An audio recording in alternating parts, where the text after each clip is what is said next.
Okay, here we are on day 38 of the HiSET study guide, study exercise. So we're going to jump ahead to the math windows because we're concentrating mostly on math. Okay, so here we have our first problem. Looks like the problem we saw in the last math windows. So this is page 5 of 9, the math windows. See if you can do these, of course, before I go over them. Okay, so we have a group of numbers, and it's asking us for three things, all beginning with an M, so it's easy to get them mixed up. The mean, the median, the mode. The mean, the way I remember it, the mean is mean. It's not fun. It's mean. So it's the hardest one to figure out. What you have to do is you have to add up all the numbers and then divide by that many numbers. So how many numbers are there? 1, 2, 3, 4, 5, 6, 7. You're going to divide by 7. But first you have to add all those numbers. So using your calculator, add them up. Let's look at them first of all. The smallest one looks like 22. The biggest one is 40. So our answer has to be somewhere between 22 and 40 because it's the average. Mean means average. The average of all those numbers. Okay, if you did that on your calculator, you should have come up with 34 point, what did I get, 428? Now, I don't know if you want to leave it at 428. The 2 is smaller than 5, so you could round it down to 4, 34.4.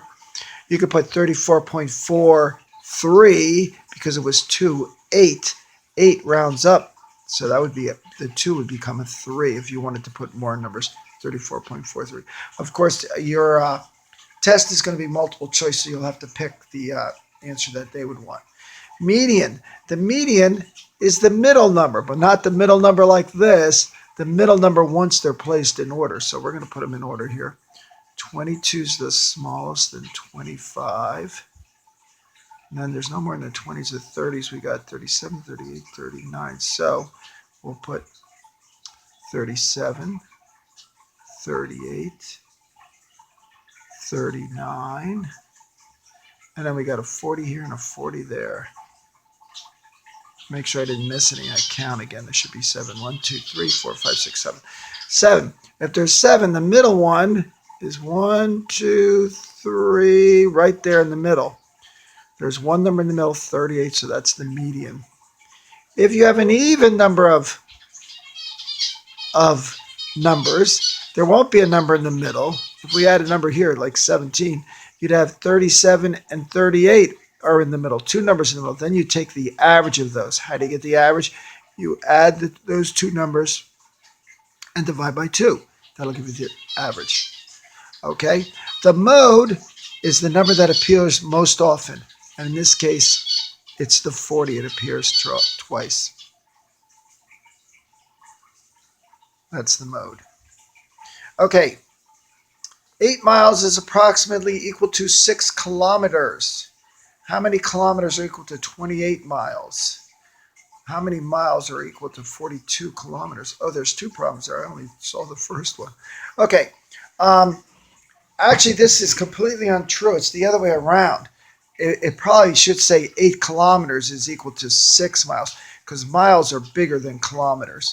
So I don't know why they changed them around here. But anyway, you can use ratios to solve this. We did ratios a little bit earlier. So you have 8 miles. So I'm going to put miles on top. It's important to remember which one you're putting on top. I put miles on top and kilometers on the bottom.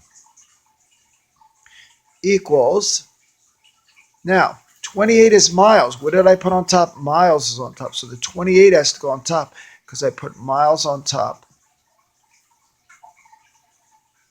Blank X, I'll call it X. X kilometers. How do you solve something like that? Well, with ratios, they tell you to cross multiply, right? Well, if you were solving it our regular way, we want to end up with X equals something. So we don't want the X on the bottom. We want the X by itself equals some number. So what you would do is you'd multiply both sides by X. We also don't want the 6 on the bottom, so we're going to multiply both sides by 6.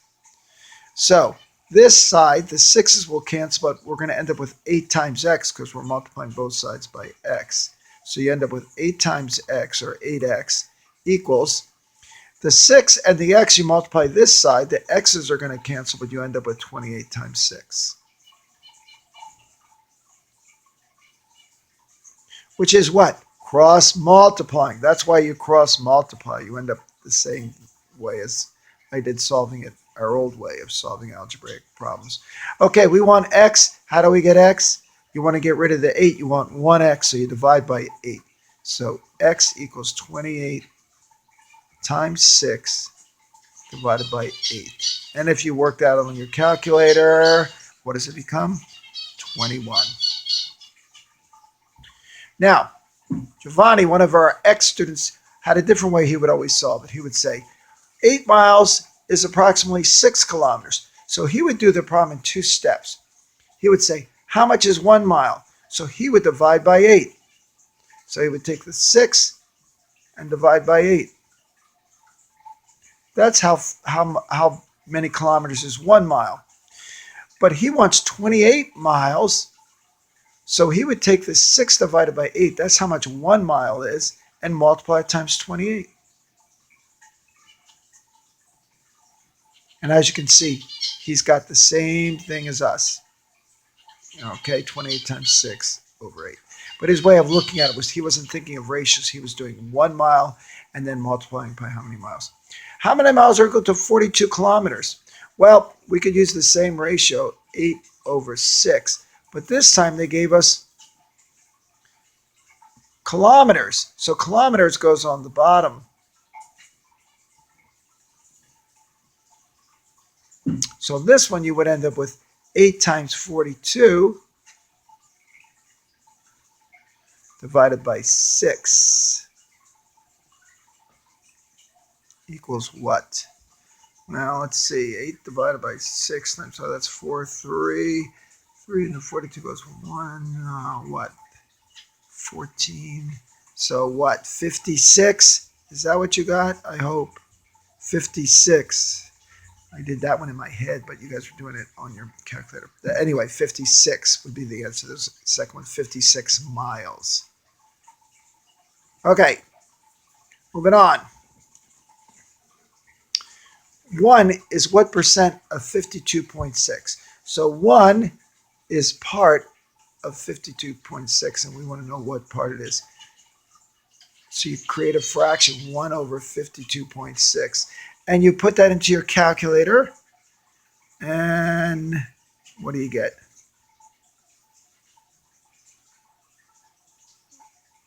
0.0769? No, that's not right. 0.01901. 0.01901. Now that's a decimal. To get percent, remember percent is hundredths. Here's your hundredths, the first 2. You move the decimal point 2 places, you get 1.901%. Okay, remember you're always figuring out a decimal first. You have to change it to percent. What is the probability of choosing a king from a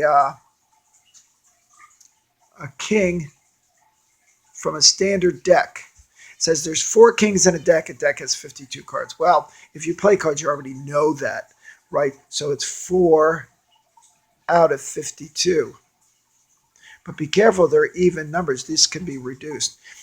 If you play cards a lot, you know there's suits. Diamonds, hearts, clubs, spades. And each suit has the numbers 2 through 10. And then that's 9 numbers. And then it has a jack, a king, a queen, an ace. There's 13 cards in each suit, and 1 is a king. 1 out of 13, which is equal to this. You just divide both the top and the bottom by 4. 1 out of 13. So your answer might be this way. It might be this way. If you used a calculator, you might have come up with, 0.0769. And if you wanted to write it in percent, 7.69%. You move the decimal point 2 places. Your answers could be any of these ways on your multiple choice. You have to recognize that they're all the same. Okay? Okay, so today's lesson is actually pretty easy. Applying patterns and functions. Applying patterns and functions. So I really recommend you read through this page because it does a much better explanation than I will off the top of my head. And it talks about patterns and how you get functions from patterns. So patterns, you've seen this probably in elementary school. It gives you a sequence of numbers and you have to predict the next number or maybe a number in the sequence down the line somewhere. The pattern they're showing you here, 1, 7, 13, 19, 25, 31, 37, 43. You can see it's increasing with every number in the sequence. And in fact, when you subtract, you figure out that it's going up 6 every time. And the pattern is just you add 6. So they might give you a problem where they give you 8 numbers like this and they say, what is the 10th number in the pattern? Well, when they're asking for a number that's real close, like they give you 8 and they ask for the 10th, all you have to do is add 6 2 more times and you get to the next number, right? That's very simple to do. But suppose they give you something like, they ask you, what's the 40th number in that sequence? You'll have to have a different way unless you feel like adding 6, 32 more times to find the right answer. Okay, so what they talk about here is algebraic rules, which help you predict numbers in a pattern. An algebraic rule is sometimes called a function. We've talked about functions. We talked about function machines, how you put a number in, the machine does something to that number, and a different number pops out.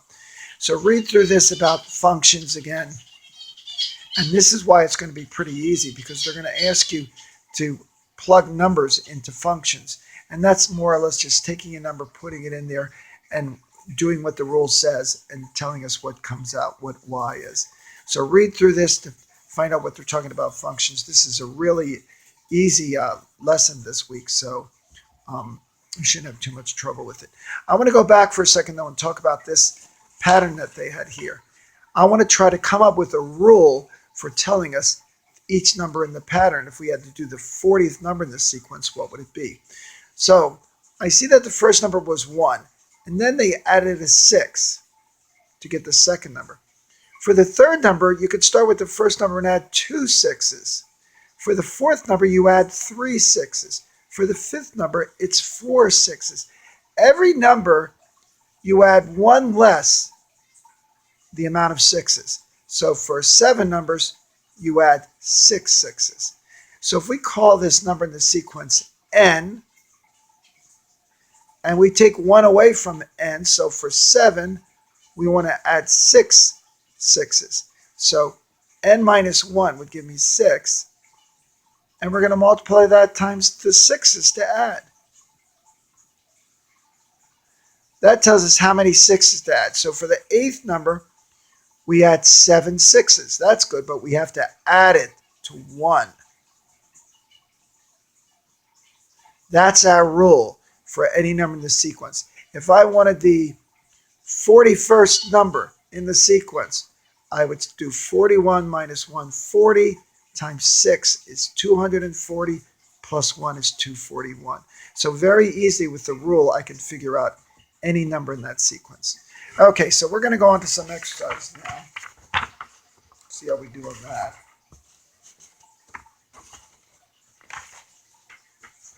Okay. The sum of 3 consecutive numbers is 45. What are those 3 numbers? Well, there's an algebraic way you can figure this out using patterns by calling the first number x, the second number x plus 1, and the third number x plus 2.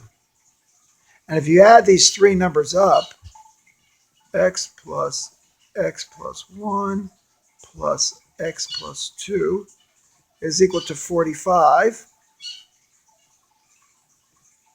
3 x's plus 3 equals 45. 3x is equal to 42, because you subtract 3 from both sides. Then divide by 3, you get x is equal to 14. That means the second number would be 15, the third number would be 16. 14, 15, and 16. Now, the question is, would you want to do this on the test? Well, if you remember how to do it, it's pretty fast. But if 3 numbers add up to 45, these are all consecutive numbers, all you have to do is figure out which one adds up to 45. 10 and 11 and 12, 33. That one's way short. Let's pick a bigger one. 13, 14, and 15. 7 and 5, that adds up to 42. Try this one, and you find it right away. When you're given multiple choice on a problem like this, just find the right answer. It's 3 consecutive numbers add up to 45. Only one of them adds up to 45. Okay. Jess and David took an 800-mile driving trip. Jess drove 200 more miles than Dave did on the trip. How many miles did Dave drive? Again, you could do this with algebra, but you can just do it by looking. They drove 800 miles. If they each drove 400, that makes 800, right? But one has to be 200 more than the other. I don't know. Try 300. If his is 300, what's the other guy's? 500. Because it adds up to 8. Is it 200 more? Yes. There it is. 200 more. Just by guessing, you can find the right answer. You didn't even have to guess a number. You could have picked numbers and tried it. If Jess was 200, if Dave was 200, then Jess would be 200 more. He'd be 400. Does it add up to 800? No, it adds up to 600. So you try your answer till you find the right one. How would you do it mathematically? Well, you'd say, let's say, how many miles did Dave drive? So let's say Dave is X. Jess drove 200 more than Dave. So Jess is X plus 200. Then you would add them together. X plus 200 equals 800. Subtract 200, 2x equals 600. Divide by 2, you get x equals 300. That's if you want to do the algebra. But on a problem like this, again, you might not want to try to remember the math. You might say, well, I can figure this out. It's easy. I just want a number that's 200 more than the other. And that's up to 800. Okay, the sum of 2 consecutive numbers is 95. What are the numbers? Well, that's 81. That's not right. 85, 95. Here it is. You could use your calculator, of course, but if you know your adding facts, you can find it right away. C would be the right answer, right? Here it was 3, for those of you who like to have the answer circled. Okay, 4 consecutive numbers, total 38. What are the 4 numbers? Well, again, which ones add up to 38? 15 and 19, that's 34. 17 and 21, that's 38. That's too easy. Again, you could have done the math, the algebra. I'm not going to do the algebra there. Not worth it. If you want to continue the pattern above, how many circles would be in figure E? Well, what are they doing? They put 2 on the bottom, then they added 3, then they added 4. So you're going to add 5. 1, 2, 3, 4, 5, 6, 7, 8, 9, 10. That's 10. If you add 5, that's 15. Right? That's a pattern. By the way, this is how they set up the pins in bowling. You bowl from down this end, and the ball hits, there's 1, 2, 3, and 4 pins, 10 pins altogether. What is the 8th term in the sequence below? So we got 3, 6, 12, 14, 48. So you got to see what's happening. 3, then it became 6. Then this one's 6 more. Then this one's 12 more. It's doubling each time. 3 times 2 is 6, times 2 is 12, times 2 is 24, times 2 is 48. Right? So we want to get the next one would be 6th term. 2 times that if you use your calculator. What do you get? By the way, I hope you're stopping this video a lot to to try to figure out answers on your own. The more you do it on your own, the better you're going to do on that test.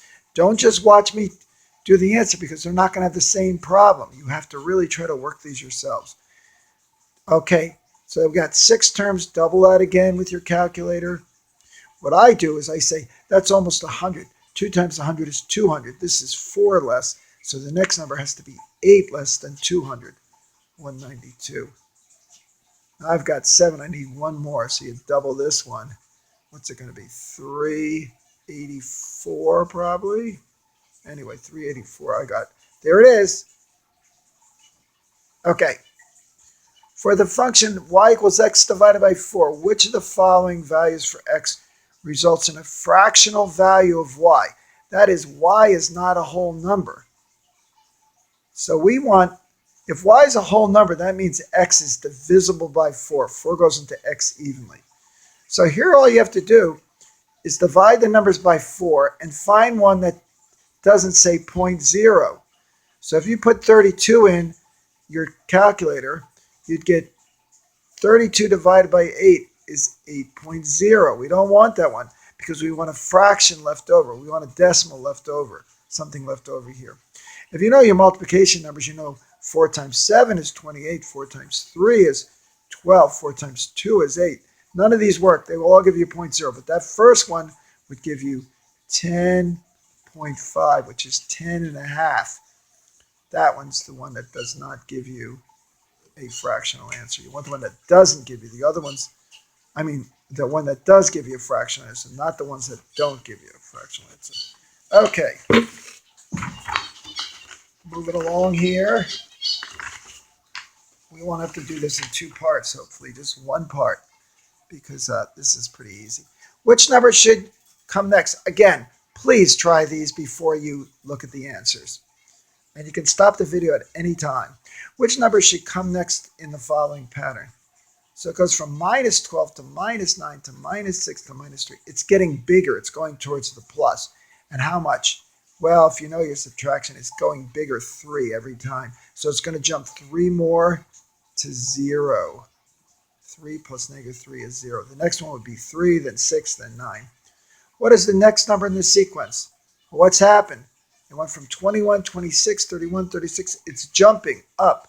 It's growing. How much? 6 minus 1, 5. 5 every time. So 5 and 36, 41.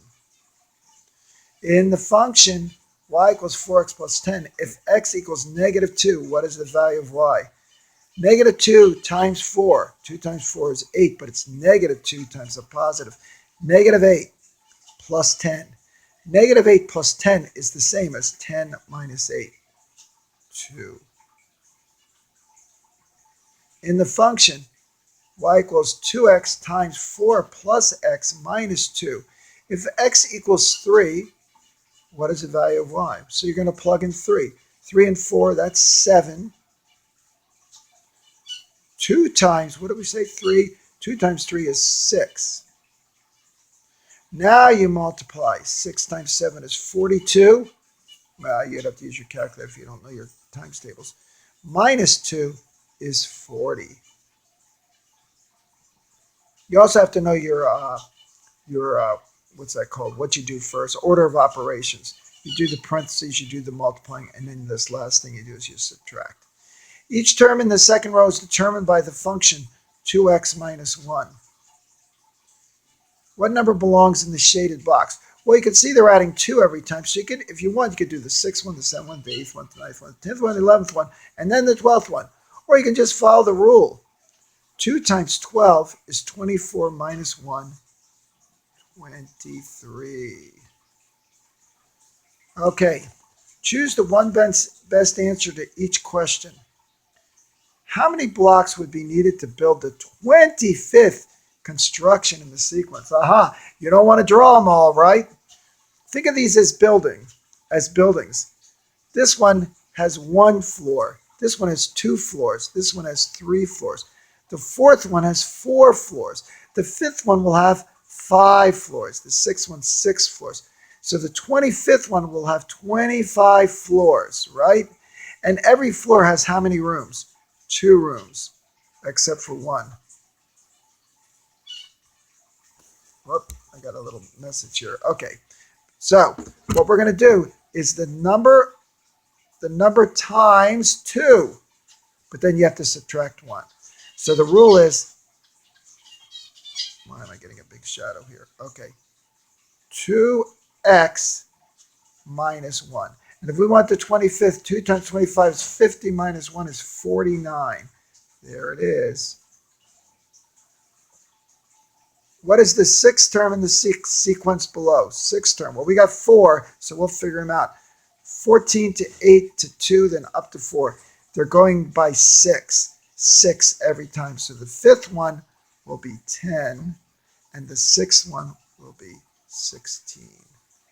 16. Okay, how many more? Now we don't have much more battery left. Did I do those? No, I didn't. I skipped all those. Okay. 6. In the function y equals x plus 3 minus 8, if x is 21, what is the value of y? So plug it in. 21 plus 3, 24 divided by 6, 4 minus 8 minus 4. What is the next term in the pattern? 1,500, 250, 125, 62.5. They're dividing by 2.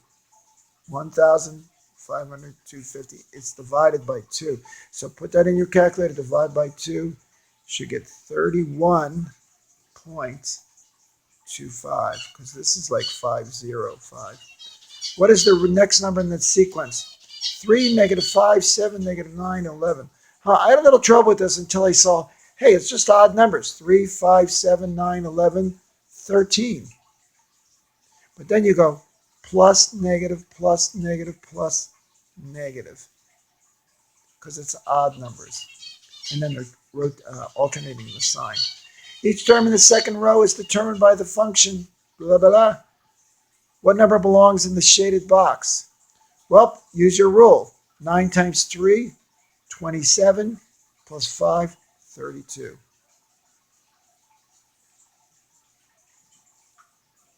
In the function y equals x minus 7 plus 12, if x is negative 5, what is the value of y? A negative 10. So x is negative 10. Negative 10 minus 7 is negative 17 plus 12. So you got a negative and a positive. Negative 17 and positive 12. When they're different signs, you subtract. You get 5.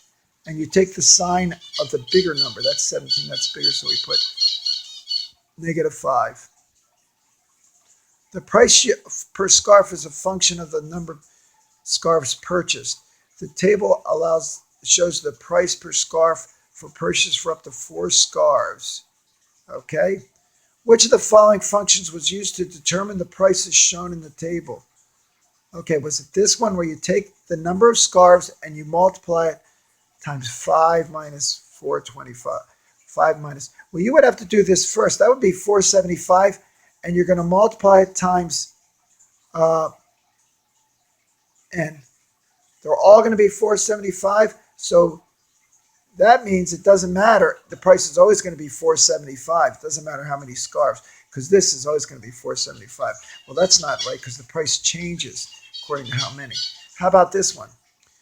You take n minus 1 and multiply it by 25 cents, and you subtract it from $5. That gives you the price. Which of the functions used to determine the prices shown in the table? So that would give you the price. Let's see. 4 minus 1 is 3 times 25 is 75 cents from $5 is $4.25. That worked. How if I did 3? 3 minus 1 is 2 times 25 is 50 cents. $5 minus 50 is $4.50. This one works. How about when there's just one scarf? You get 0 times 25. You don't subtract anything. It's $5. Yep, that works. Oh, so which was the right one? B. C, it gets $5 minus n times 25. That would mean that for one scarf, you would subtract 25 cents, $4.75. It's off by a little. This one, you take $5 times n, but you want the price of one scarf. That's going to give you the price of many scarves, so you don't want that. Okay, which of the following sequence of numbers of values of y could be created using the function. So you're going to use this function. Which one? Well, if you put in 1, you get 1 times 4 minus 3 is 1. That works for all of them. How about if you put in 2? 2 times 4 is 8. Minus 3 is 5.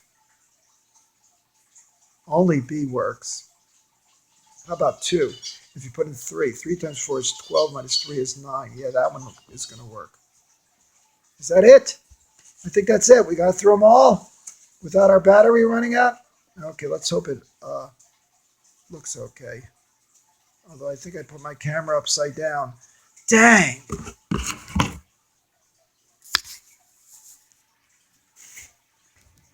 Why did it do that?